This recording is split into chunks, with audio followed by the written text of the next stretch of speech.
নমস্কার বন্ধুরা, আশা করি আপনারা সবাই অনেক অনেক ভালো আছেন। আর আজকে আপনাদের সামনে নিয়ে আসছি স্যামসাং এর তরফ থেকে নতুন একটি স্মার্টফোন, যেটা লিক বেরিয়ে এসেছে, যেটা খুব শীঘ্রই বাংলাদেশ মার্কেটে লঞ্চ করা হবে এবং ইন্ডিয়াতে অলরেডি মানে 2-1 দিনের ভিতরে লঞ্চ করা হবে।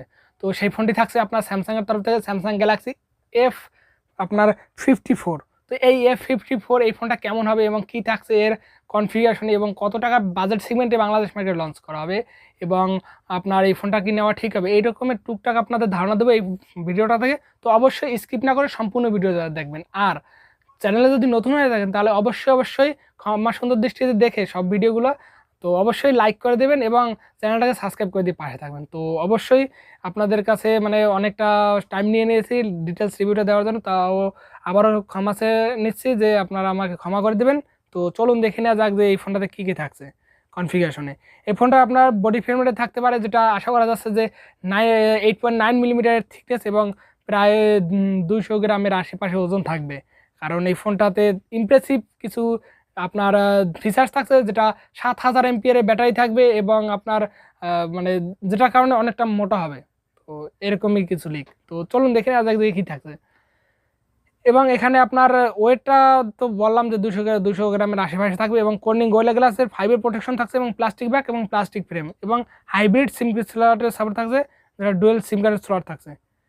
এবং এর ডিসপ্লেতে থাকছে অ্যামোলেড ডিসপ্লে, যেটা 120 হার্জের রিফ্রেশ রেট এবং 6.7 ইঞ্চি একটি ডিসপ্লে, যেটা 85.0% screen to body ratio display, যেটা 1000x2400 পিক্সেলের ডিসপ্লে এবং 20:9 অ্যাসপেক্ট রেশিও 395 পিপি রেঞ্জের একটি ডিসপ্লে, যেটা যথেষ্ট ভালো মানের একটি ডিসপ্লে। তো আর এই ডিসপ্লেতে থাকতে পারে যেটা আপনার 1000 নিটস পিক ব্রাইটনেস সাপোর্টেড। তো ডিসপ্লেটা নিয়ে কোনো ধরনের কমপ্লেন নেই এবং ডলবি ভার্সনের সাপোর্ট পেয়ে যাবেন এবার আপনারা এবং অলওয়েজ অন ডিসপ্লে সাপোর্ট তো পাবেনই। এছাড়া এর পারফরমেন্সে থাকছে আপনার ওএস অ্যান্ড্রয়েড 13 এবং অন ইউআই 5.1 রান করবে এই ফোনটা এবং চিপসেট হিসেবে থাকছে আপনার Exynos 1380 যে চিপসেটটা 5 nanometer আর্কিটেকচার উপর বিল্ড করা, যেটা আপনার স্যামসাং গ্যালাক্সি আপনার A54 এই ফোনটাতে মানে যে প্রসেসরটা আসছিল সেই প্রসেসরটা দিয়ে এই ফোনটি আসবে এবং যেটা কেমন পারফর্ম করছে তো সেটা অবশ্যই আপনারা জানেন আগের রিভিউতে। এবং এর আপনার জিপিইউতে থাকছে আপনার মালি G68 এবং MP4 এর সাপোর্টেড। এছাড়াও ABTechnews স্লট থাকছে আপনার এবং 8128 জিবি এবং 8256 জিবি দুইটা রোম ভেরিয়েন্টের সাপোর্ট থাকছে। এছাড়া এর ক্যামেরাতে থাকছে আপনার 108 মেগাপিক্সেলের মেইন সেন্সর, যেটা ওয়াইএস সাপোর্টেড এবং আপনার 8 মেগাপিক্সেলের একটি আলট্রা সেন্সর এবং 2 মেগাপিক্সেলের একটি ম্যাক্রো সেন্সর।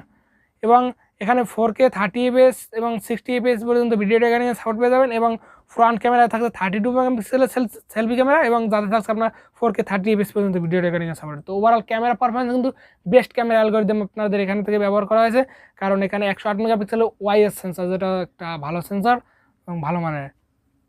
তো ভালো কিছু থাকছে এবং আপনার লাউড স্পিকার সাপোর্ট থাকছে এবং সিরিয়াম জ্যাকের সাপোর্ট থাকছে না এবং ব্লুটুথ 5.3 সাপোর্ট থাকছে, ডুয়াল ব্যান্ডের হটস্পটের সাপোর্ট থাকছে, ওয়াইফাই 6 এর সাপোর্ট থাকছে এবং ব্লুটুথ 5.3 এবং আপনার NFC সাপোর্ট থাকতে পারে এবং FM রেডিও সাপোর্ট থাকছে না, ইউজি type C port OTG supported এবং ফিঙ্গারপ্রিন্ট সেন্সর, যেটা সাইড মাউন্টেড ফিঙ্গারপ্রিন্ট সেন্সর। তবে এখানে কিন্তু আপনার ইন ডিসপ্লে ফিঙ্গারপ্রিন্ট সেন্সরটা আশা করতাম, কিন্তু সেইটা এখানে ব্যবহার করা হয়নি। তবে এবং এটা কিন্তু ফাস্ট এবং অ্যাকুরেট একটি ফিঙ্গারপ্রিন্ট সেন্সর এবং এখানে এই ফোনটাকে ব্যাকআপ করার জন্য রয়েছে আপনারা যেটা শোনা যাচ্ছে 7000 এবং 6000 দুইটাই থাকতে পারে। তবে 6000 এমপিআর ব্যাটারিটা থাকবে এরকম কিছু লিক পাওয়া গেছে। তো 6000 এমপিআর ব্যাটারির সাথে 25 ওয়াটের ফাস্ট চার্জার থাকছে এবং এই ফোনটার কালার হিসেবে থাকছে ব্ল্যাক, ব্লু এবং আপনার হোয়াইট, 3টে কালার ভেরিয়েন্টে আসবে।